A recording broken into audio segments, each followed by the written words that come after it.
नमस्कार, lead India के इस वीडियो में आपका बहुत बहुत स्वागत है। कोर्ट मैरिज के दौरान कई सारे मिस्टेक्स हमें देखने को मिलते हैं और कई सारे ऐसे स्टेप्स कपल के द्वारा लिए जाते हैं जो कि बिल्कुल नहीं लिया जाना चाहिए और वो उनके लाइफ के लिए सबसे ज़्यादा खतरनाक होते हैं। तो मेरे साथ में मेरे कलीग मिलिंद कपूर हैं और इनसे बात करेंगे इन्हीं सब विषयों के बारे में। मिलिंद जी, आपका स्वागत है इस वीडियो में जी। तो सर सबसे पहला सवाल और बहुत ही यूनिक सवाल है सर। हो सकता है वो अभी तक नहीं पूछा गया हो कि सर सेक्स और लस्ट अपोजिट जेंडर के लिए जो आता है, क्या उसके लिए ही शादी करनी जरूरी है? बहुत ही अच्छा सवाल है और मैं इसको थोड़ा और एक्सटेंड करूंगा। देखो, अगर आप इसके लिए शादी कर रहे हो ना, सिर्फ आपके दिमाग में ख्याल ये, हालांकि मैं समझता हूँ कि एक कपल ऐसे नहीं सोचते कि भाई उनको सेक्सुअल रिलेशनशिप केवल बनाना है इसलिए जाके मैरिज करना है। कौन से कपल ऐसा करते मैं आपको बताता हूँ। ओके। जिनके दिमाग में केवल लस्ट होता है ना और केवल सेक्स होता है, तो लड़की ये कहती है कि जब तक तुम शादी नहीं करोगे तब तक मैं तुम्हारे साथ रिलेशन नहीं बनाऊंगी। Correct sir. तो वो केवल नाम की शादी करते हैं। यस। घर से भागे, रिचुअल परफॉर्म कर लिया जिस रिचुअल का कोई मीनिंग नहीं। करेक्ट। कहीं भी फेक जगह से 2-4 हजार रुपया दे करके रिचुअल परफॉर्म कर लिया और बता दिया, लड़की को ये विश्वास दिला दिया कि हम हस्बैंड वाइफ हैं, और उसके बाद रिलेशनशिप बनाना शुरू कर दिया। करेक्ट। 2 महीने, 4 महीने, 6 महीने के बाद वो रिश्ता बिल्कुल खत्म हो जाता है। ना तो शादी होती है, कुछ नहीं होता। करेक्ट। तो इसलिए इससे बिल्कुल बचना चाहिए और ये बहुत सारे कपल ऐसा कर रहे हैं। और जो कपल कर रहे हैं, खासतौर से लड़के या लड़कियां जो भी हों, अगर वो ऐसा कर रहे हैं तो वो उनके लाइफ के लिए बहुत ही खतरनाक है, बहुत ज्यादा खतरनाक। ओके, तो सर अगर इन केस लस्ट नहीं है तो सर फिर भी जेल जाने की नौबत आ जाती है शादी करने के बाद भी। इंटेंशन तो ठीक है, फिर भी जेल जा रहे हैं सर। बहुत सारे क्लाइंट्स का हमारे पास कॉल आया, उन्होंने जेल तक का सफर कर लिया मैरिज करने के बाद, सर्टिफिकेट्स होने के बाद। एक अलग सिनेरियो होता है। जेल इसलिए जाना पड़ता है कि आपने सही प्रिपरेशन नहीं किया। आप एक दूसरे को प्यार करते हो लेकिन आपने एक दूसरे का डॉक्यूमेंट नहीं देखा। ओके। आपने ये नहीं चेक किया कि लड़की बालिग है या नहीं बालिग है। ओके। आपने ये नहीं चेक किया कि उसके अलग अलग डॉक्यूमेंट्स में अलग अलग एज है, आपको पता ही नहीं है। ओके। अलग अलग डॉक्यूमेंट्स में अलग अलग नाम है, नाम में मिस्टेक्स है, वो नहीं पता किया आपने, और सीधे आपने प्लान किया, घर से भाग गए और जाकर के आपने शादी कर ली। जब आप शादी कर लेंगे, आपके खिलाफ FIR होगा, आपके डॉक्यूमेंट्स को देखा जाएगा, और डॉक्यूमेंट्स देखा जाएगा और कोई कमी पाई गई तो फिर आपके खिलाफ पुलिस एक्शन ले लेगी, जेल जाना पड़ जाएगा। ओके। तो ये एक बहुत बड़ी समस्या है कि कपल अवेयर नहीं रहते हैं, उनको अवेयर होना चाहिए। मैं एक और चीज ऐड करना चाहता हूं और वो बहुत इंपॉर्टेंट है। आपके सवाल से, लस्ट और सेक्स वाले सवाल से मेरे दिमाग में आया कि एक कपल ने मेरे से बात किया था। लड़की थी। उसने मुझसे कहा कि मेरा बॉयफ्रेंड मुझे बहुत प्यार करता है। She was so beautiful, so tall and educated girl थी, and she was doing MBBS, और वो 4th ईयर की गर्ल थी। तो उसको अपने किसी मतलब कास्ट पे मैं नहीं जाऊंगा, लेकिन उसको प्यार था और वो कहती थी कि मेरा जो बॉयफ्रेंड है वो मुझे इतना प्यार करता है और उसके जैसा दुनिया में कोई नहीं है, मैं उसके लिए कुछ भी कर सकती हूँ। अपने माँ बाप की इकलौती बेटी थी। मैंने पूछा कैसे आपको लगता है कि वो आपसे सबसे ज्यादा प्यार करता है? तो उसने कहा कि अगर हम कार से जा रहे हैं तो मेरे उतरने के लिए वो गेट खोलता है। रेस्टोरेंट में जा रहे हैं तो पहले मेरे लिए चेयर को पीछे करता है, फिर मैं बैठती हूँ। है ना? मुझे हर तीसरे चौथे दिन जो है फ्लावर्स, बुके वगैरह देता है। ठीक है। मेरे से बहुत स्वीटनेस के साथ बात करता है। मैंने कहा बहुत अच्छी बात है, ये आपके साथ अच्छा हो रहा है, लेकिन आप ऐसे किसी के बिहेवियर को जज नहीं कर सकते, इसके बेसिस पे आप नहीं जज कर पाओगे। मैंने उससे पूछा कि क्या आपने कभी देखा है कि जो उसके साथ में है, आपके बॉयफ्रेंड के साथ में है लोग, आप नहीं, दूसरे लोग, उनके साथ उसका व्यवहार कैसा है? Important sir. तो उनके साथ उसका व्यवहार ऐसा है कि कभी कभी वो अग्रेसिव हो जाता है। अग्रेशन में गाली भी दे देता है ना? पैसे को लेकर के बहुत लड़ाइयां कर लेता है, थोड़े से पैसे के लिए लड़ाई हो जाती है उसकी। ठीक है। इस तरह की चीजें फ्यूचर के लिए, अगर कि आगे क्या बनना है तो कहता है मेरे से फ्यूचर के बारे में बात करो, इस तरह की चीजें वो करता है। तो मैंने कहा कि ये जो आपका चेयर पीछे करना, गेट को खोलना, ये बहुत ही टेम्पररी है। असली बात ये है उसका बिहेवियर। अगर वो दूसरों को गाली दे रहा है तो कल आपको गाली देगा। एक टाइम गैप है, बट एक बार को जैसे ही ये प्यार, ये रोमांस वाला टाइम थोड़ा सा ओवर होगा, प्रैक्टिकल चीजों में एंटर करोगे तो गालियां आपको पड़ेंगी, क्योंकि वो उसका कैरेक्टर। ओके, अभी तो आपके लिए वो बना हुआ है बॉयफ्रेंड की तरह फिल्मी तरीके से, लेकिन कैरेक्टर दूसरों के साथ दिख रहा है, जहां वो कॉन्फिडेंट है कि इस बेसिस पे मुझे जज नहीं किया जा रहा। ओके, लेकिन उसका बिहेवियर शो हो रहा है। करेक्ट। जो वो कह रहा है कि मुझे फ्यूचर की बात नहीं करनी है, यानी कल फ्यूचर की बात जब आप उसके साथ करने जाओगे तो वो आपकी नहीं सुनने वाला। करेक्ट, 100% यही होगा सर, है ना। फिर लड़की ने कहा कि तो परेशान होने लगी कि मैं क्या करूं, ऐसे तो मैंने कभी सोचा ही नहीं था। करेक्ट। मैंने कहा कि अगर आपने नहीं सोचा है तो मैं ये नहीं कह रहा हूं कि आप मेरे कहने से डिसाइड कर लो, लेकिन आप जज करो इस पॉइंट ऑफ व्यू से। ओके। क्योंकि आप अगर लव मैरिज करने जा रहे हो, कोर्ट मैरिज करने जा रहे हो, और आप अपने पेरेंट्स को छोड़ोगे, आप अपनी सोसाइटी को छोड़ोगे, आप अपने नेबर्स जिनके साथ आप खेलते कूदते होंगे, उन सबको छोड़ने वाले हो। ओके। ये मैंने इसलिए स्टोरी आपको सुनाई क्योंकि ये जो लस्ट, सेक्स, लड़की का इंटरप्रिटेशन दूसरा होता है। उसी सिनेरियोज को लेकर के लड़के का इंटरप्रिटेशन दूसरा होता है। तो उसको दूसरी चीजें चाहिए। करेक्ट सर, है ना। तो ये जरूर कपल को ध्यान, बहुत बड़ी मिस्टेक्स है। और बाकी एक मैंने डॉक्यूमेंट्स की बात बताई, और भी कई सारे मिस्टेक्स जो है कपल करते हैं। तो सर इसमें ऐसा भी होता है कि काम तो करवाना ही है, मैरिज करवानी है, पैसे कम में हो जाए, और उसके बाद अगर चलेगा मैरिज तो ठीक है, नहीं चली तो कैंसिल करवा देंगे। हाँ, तो क्या वो कैंसिल हो सकती है मैरिज? मैरिज कैंसिल नहीं होती अगर जेन्युइन तरीके से हुई है तो। ओके। देखिए, दो चीज होता है। सबसे पहली बात ये होती है, दो तरीके से मैरिज होता है।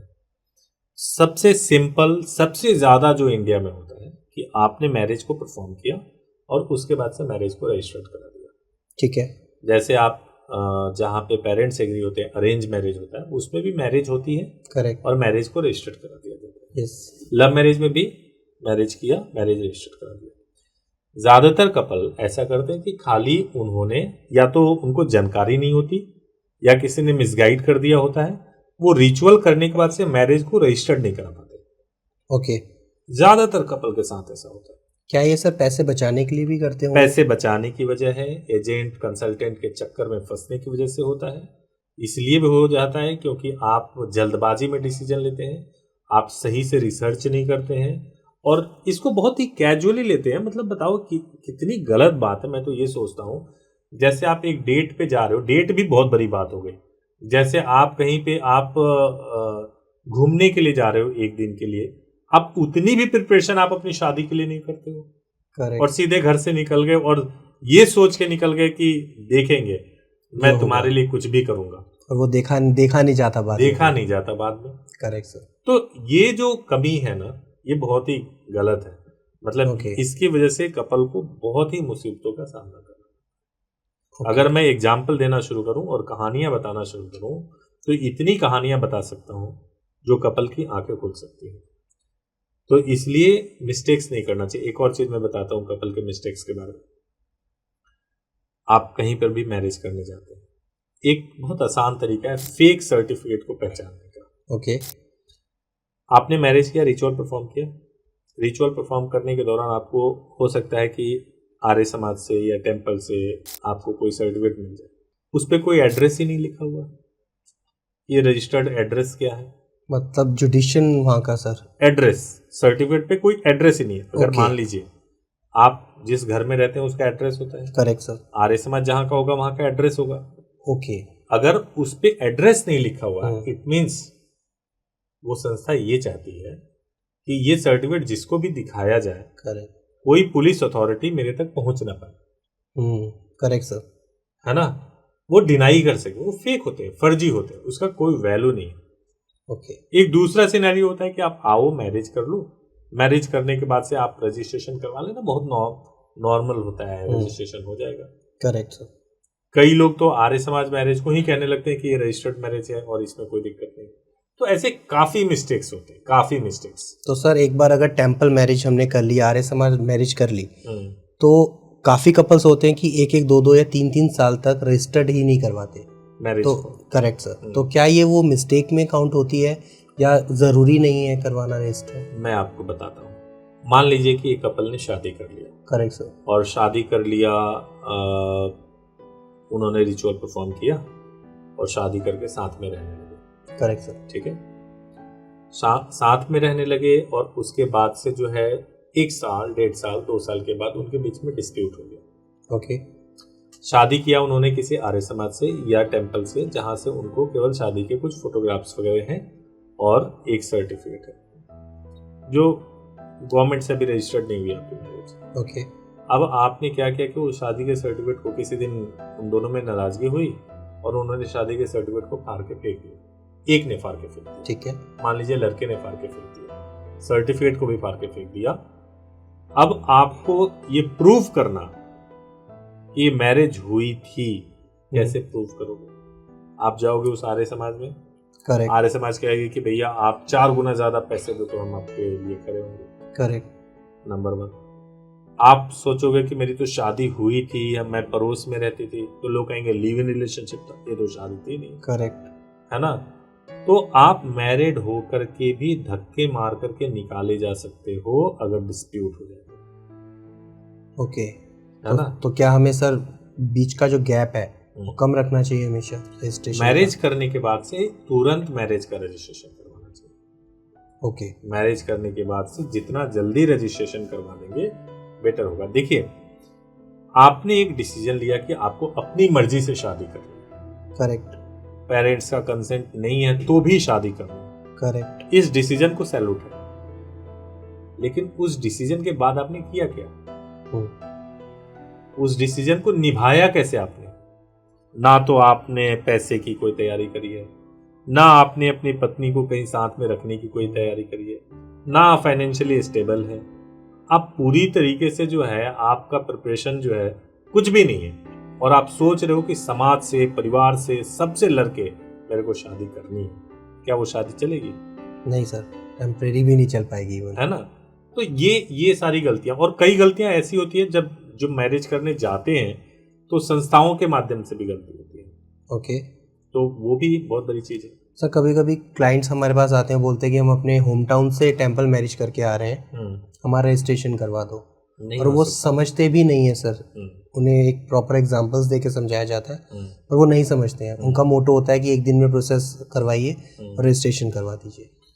नहीं हो सकता। उसका कारण ही ये है कि अगर मान लीजिए कि कोई व्यक्ति बिहार का रहने वाला है, ओके, और बिहार में उसने मैरिज कर लिया अपने पास के टेम्पल में जाकर के, ठीक है, और कई लोग तो मैरिज में सिंदूर लगाना समझते हैं कि मैरिज हो गया, बट सिंदूर लगाना as per the law marriage नहीं है। मैरिज आप जब 7 फेरे लेते हो और उसके लिए जिस पुरोहित ने शादी कराया है, जिस पंडित ने शादी कराया है, वो पूरी गारंटी ले कि उसने की हुई है, मतलब उसने कराई है शादी। अब खैर, आप वहां से शादी कर लिए तो आप रहने वाले बिहार के हो, आपने शादी बिहार में किसी टेम्पल में कर लिया, तो आपकी रजिस्ट्रेशन दिल्ली में कैसे हो जाएगा? नहीं हो सकता। करेक्ट। तो इसीलिए शादी हमेशा जो रजिस्टर्ड होगा, या तो आपका जहाँ रेजिडेंस है वहाँ होगा, या अगर प्लेस ऑफ मैरिज है तो होगा। तो सब कुछ बिहार का है तो बिहार में ही होगा। तो पहली बात ये है कि आप ऐसा करते ही क्यों हो? आप मत करो ऐसे। शादी आप टेम्पल में मत करो, शादी आप ऐसी जगह से करो जो रिकॉर्ड मेंटेन करते हैं, जिनसे 10 साल बाद भी पूछा जाए तो वो रजिस्टर में एंट्री दिखा सके कि इस दिन इस तारीख को इस व्यक्ति की मेरे यहाँ शादी हुई थी, ये पंडित जी थे जिन्होंने साइन किया था। ये सारे रिकॉर्ड्स दिखा सके।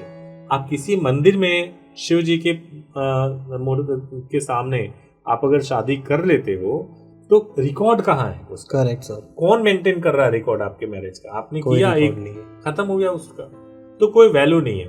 तो इसलिए अगर आप सिंसियरली, आप अगर एक दूसरे को प्यार करते हैं, प्यार में सही में आप जेन्युइननेस है उसमें, तो जेन्युइन तरीके से मैनेज करना चाहिए, आपको गलत तरीके से नहीं करना चाहिए। तो सर सिलेक्शन प्रोसेस बहुत ज़्यादा इम्पोर्टेंट होता है कि हमें सिलेक्शन कैसे करना चाहिए। एजेंट को सिलेक्ट कर लें या एडवोकेट को सिलेक्ट करें या लॉ फर्म को सिलेक्ट करें? तो किस तरीके से प्लान होना मैं चाहिए? ये कंफ्यूजन भी दूर कर देता हूँ। एजेंट कौन होते हैं? जो कहते हैं कि हम शादियां कराते हैं, बहुत दिनों से करा रहे हैं। कंसल्टेंट भी लगभग उसी कैटेगरी के लोग होते हैं जो कहते हैं हम शादियां कराते हैं। एडवोकेट वो होते हैं जो कोर्ट में प्रैक्टिस करते हैं और जो लीगल तरीके से सारा काम करवाते हैं। ठीक है। तो कभी भी जब आप कोई संस्था के बारे में ढूंढ रहे हो तो सबसे पहले आप उनके 3, 4, 5 साल के हिस्ट्री को देखो। आप अलग अलग तरीके से जज करो। जैसे मैं आपको एक एग्जांपल के लिए बता रहा हूँ। मान लो आप कपल हो, ओके, आप आते हो मैरिज करने के लिए मेरे पास में, और मैं मैरिज तो करा दूं आपका, और उसके बाद से मैं आपके साथ वीडियो बनाऊं। ओके, कि चलो आप वीडियो बनाओ, और डरा करके कि ये एविडेंस हो जाएगा, ये ऐसा हो जाएगा, वैसा हो जाएगा, माने अलग अलग तरीके से मैं आपको ऐसे ट्रैप कर लूं कि आप रेडी हो जाओ वीडियो बनाने के लिए। मैं आपका वीडियो में चेहरा दिखा रहा हूँ। ओके। अब कपल को, पेरेंट्स को तो मालूम चल गया कि हाँ भैया तुमने शादी किया और ऐसे शादी किया, और आपके क्या मनोभाव है, सब कुछ पेरेंट्स को वीडियो में दिख गया। Correct sir. भाई साहब, केवल वो वीडियो आपके पेरेंट्स नहीं देख रहे, वो पूरी सोसाइटी देख रही है। और ये तो एक ऐसी चीज है जो कि आपके किसी दुश्मन ने देखा, आपके ऐसे व्यक्ति ने देखा जो आपको बढ़ते हुए नहीं देखना चाहता, वो तो 10 जगह शेयर भी करेगा, केवल इसलिए कि देखो इसकी बेटी भाग के शादी कर ली और ये इस तरीके के लड़के से शादी कर ली, सोशल बदनामी के लिए। बहुत लोग ऐसा करते हैं। आप अपने माइंड को अगर सही तरीके से यूज करोगे, गूगल, यूट्यूब एक सोशल प्लेटफॉर्म है जहां से आपको सही संस्थाएं मिल जाती हैं, लेकिन आप अपने माइंड को सही से यूज करोगे तो आप सही संस्थाओं को भी ढूंढ पाओगे। थोड़ा माइंड यूज करो, और ठीक है सर, इस पे जाओ कि ट्रस्टेबल कौन। ओके, ठीक है, परफेक्ट सर। उम्मीद है कि आई थिंक दर्शकों को काफी इससे गाइडेंस मिला होगा। 100% सर, है ना। नेक्स्ट वीडियो में फिर दोबारा डिस्कस करेंगे। For sure. Thank you so much. Thank you so much sir. Thank you so much.